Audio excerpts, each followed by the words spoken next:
formarem ali o PT, mais à frente. O PT logo seguiu um caminho, como dizem as atas do Foro de São Paulo, né? Fazer na América Latina o que não deu certo, o que não funcionou no leste europeu. Está lá na ata deles. Morre o Jango, morre o Lacerda e morre o Juscelino Kubitschek. E o Brasil acaba não tendo muitas alternativas de um centro ou de uma direita mais... de um anticomunismo mais liberal.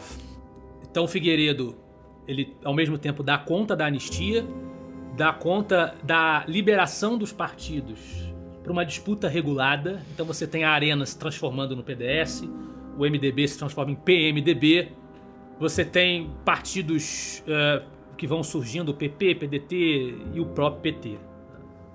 Os partidos vão surgindo tentando representar interesses diversos e, na verdade, muitos deles são bem parecidos. É um prenúncio do que seria depois, como Roberto Campos fala, o multipartidarismo caótico da Nova República. O Roberto Campos divide a nossa história a partir do João Goulart, a partir da República de 46, entre um pluripartidarismo inorgânico, que era o sistema na época entre 46 e 64, o bipartidarismo constrangido, que é o sistema do regime militar, depois o pluripartidarismo regulado, a disputa regulada, que é o que acontece aí no governo Figueiredo, e finalmente o pluripartidarismo caótico da Nova República. Olha só que curioso. Não? Você teve 20 anos de ditadura militar, né, supostamente repressiva, anticomunista, etc. Mas quando o regime cai, só existe uma força política organizada, que é o PT. E ele abriga, então, o PT abriga dentro de si aquelas várias correntes revolucionárias radicais que surgiram dentro do regime, que foram esmagadas na guerrilha. O PT começa a absorver isso como tendências. Né? Todos os outros partidos que supostamente de direita, PFL, PP, não sei o que, isso é besteira. Né? Todos partidos fisiológicos de políticos que tinham cargos, né? E não tinha nenhuma representação na sociedade. Mas não eram partidos de massa. 1, 2, 3, 4, 5 mil, queremos eleger o presidente do Brasil. 1, 2, 3, 4, 5 mil, queremos eleger o presidente do Brasil. Ela foi possível porque o povo estava sentindo a inflação. Se não fosse por isso, a camada de classe média brasileira continuaria apoiando o período militar, pois não vão para a rua se o bolso não for afetado. A história brasileira é assim. E nas manifestações das diretas já, se você olhar os vídeos, é claro que tinha gente comum defendendo as eleições diretas, não estou dizendo o contrário. Mas se você olhar as bandeiras, você vai ver a bandeira do PT, bandeira de extrema esquerda a rodo nas manifestações das diretas já. E os líderes políticos que discursavam eram de todos os tipos. Você tinha o Ulisses Guimarães, Tancredo Neves, mas tinha lá o Brizola, o Lula, essa gente toda estava lá. E eles é que encorpavam um grupo de entusiasmados, né, com essas vertentes ideológico-partidárias, que encorpavam aquele processo, aquela pressão por uma abertura. Mas o Ulisses Guimarães é a referência do MDB, a referência partidária da luta pelas diretas. Ele ficou conhecido como Senhor Diretas. As grandes bandeiras que ganham força nesse momento, a Constituinte e as eleições diretas para presidente, são personificadas na imagem do Ulisses Guimarães? Primeiro, o movimento das diretas já ele foi ineficaz, sob o ponto de vista de ação efetiva no ambiente político. Ele foi eficaz enquanto símbolo. Os militares simplesmente entregaram, eles não sabiam mais o que fazer. Ninguém tirou eles de lá, eles se tiraram, eles estavam loucos para ir para casa. Eles colocam o Maluf de candidato, quer dizer, um civil. O próprio regime, já não, as forças que compunham naquele momento o regime, nos seus estertores, elas já colocavam um civil para concorrer. Então a história já estava liquidada, a fatura já estava liquidada.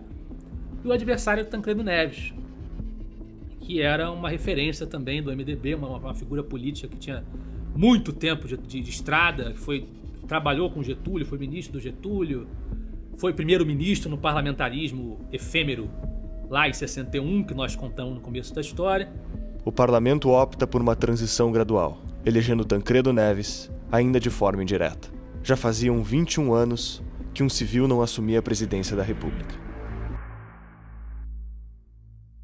O senhor presidente da República, Tancredo de Almeida Neves, faleceu esta noite no Instituto do Coração, às 10 horas e 23 minutos.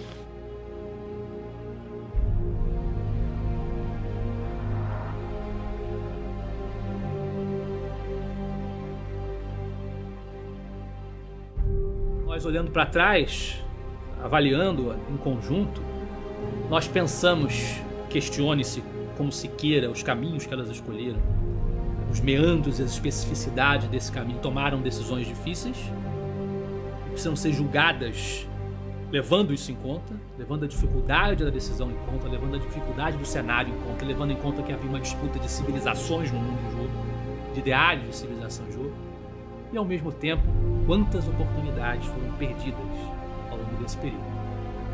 Os militares, ao invés de terem sido o poder moderador que acabaram sendo desde 1889, buscaram eles mesmos ser aí o executivo e o poder moderador, cometeram equívocos na leitura estratégica de como atuar no ambiente cultural, ignoraram as orientações de intelectuais que em um certo momento apoiaram o próprio período, banalizaram a oposição política genuinamente democrática que existia pré-década de 60, se equivocam de fato de uma maneira bem objetiva, mantendo um aparelho de Estado que vem desde o período Vargas, ampliam o raio de ação de um governo como o governo Vargas, que foi autoritário na sua essência. Esta estrutura, ela não termina com o fim do período militar. Então as pessoas, elas não adquiriram uma democracia plena. Elas acabaram adquirindo uma escolha para o cabresto. Ela faz com que uma pessoa, ao assumir o governo, ela tenha como aparelhar por estatais, por nomeações de cargos de confiança, por outros membros de partido, uma ferramenta de Estado enorme. Então o exército aparelha o Estado e entrega o Estado aparelhado para os seus sucessores, que tinham evidentemente, uma oposição tenaz ao que experienciaram antes. Aí você recebe de volta Brizola, Darcy Ribeiro, Paulo Freire, Fernando Henrique Cardoso, todos com teorias e, mais do que isso, com uma base empírica que fez deles ícones. As mudanças prometidas pela classe política exigiam uma 7ª Constituição para o Brasil, que não só garantisse eleições diretas para presidente, mas trouxessem todos os valores defendidos por aqueles que queriam fundar o mito de uma nova república. Com a lei da anistia e a revolução cultural nas universidades, os desguerrilheiros intelectuais de esquerda e antigos políticos assumiram o papel de botar em pauta a nova Constituinte. Com o total desgaste das lideranças conservadoras e liberais, apenas um lado protagonizou o debate e a redação que dava forma ao novo Estado do Brasil.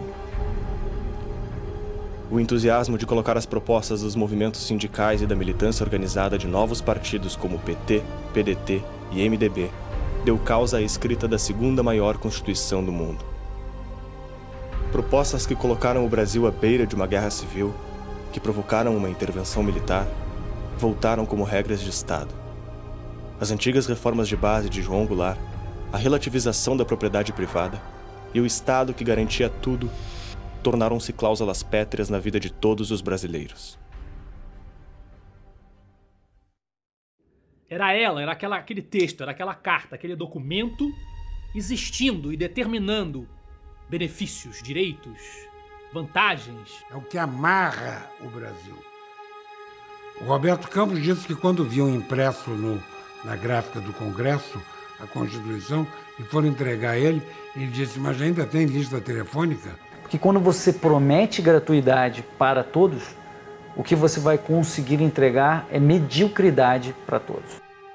De um lado, construir a várias mãos a versão que lhe convém. Num outro lugar, manter viva a chama de momentos em relação aos quais os partidos de esquerda no Brasil conservam todos uma certa nostalgia. Essa nova república, no fundo, é uma farsa, é uma burocracia tremenda. E o povo tá fora. Então você tem essa burocracia tremenda querendo se proteger, e para se proteger eles precisam proteger o quê? O mito fundador da nova república. Eles precisam insistir na tese de que esta nova república foi fundada para o cidadão e contra um ditador. E qualquer pessoa que os contrarie é ditador. Partidos como o PCdoB, que tem na sua essência o maoísmo, Que democracia é essa em que você debate com o maoísta? Eu nunca vi eles terem um sentimento humano para com as pessoas que eles mataram. Quando tem, o sujeito abandona, como o Gabeira, por exemplo. O Gabeira se tocou, falou, o que nós estamos fazendo, pô? Nauczycielka, jeśli historia ma być nauczycielką życia, to musi być oparta na prawdzie. Niezależnie, czy jest ona dobrze widziana, czy źle widziana.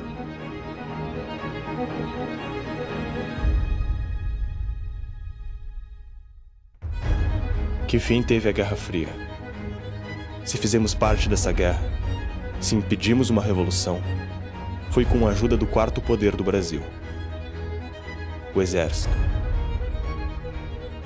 Por 21 anos, essa justificativa manteve o poder na mão dos militares e foi berço de novas consequências.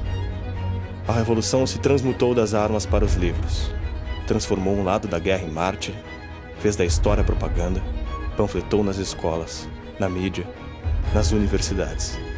Formou a nova geração brasileira. Essa geração foi trabalhar nos meios de comunicação, nas editoras e na educação do Brasil. A hegemonia quase apagou o passado e perpetuou uma narrativa. Um lado da guerra foi herói e o outro, opressor. O que fizeram os heróis?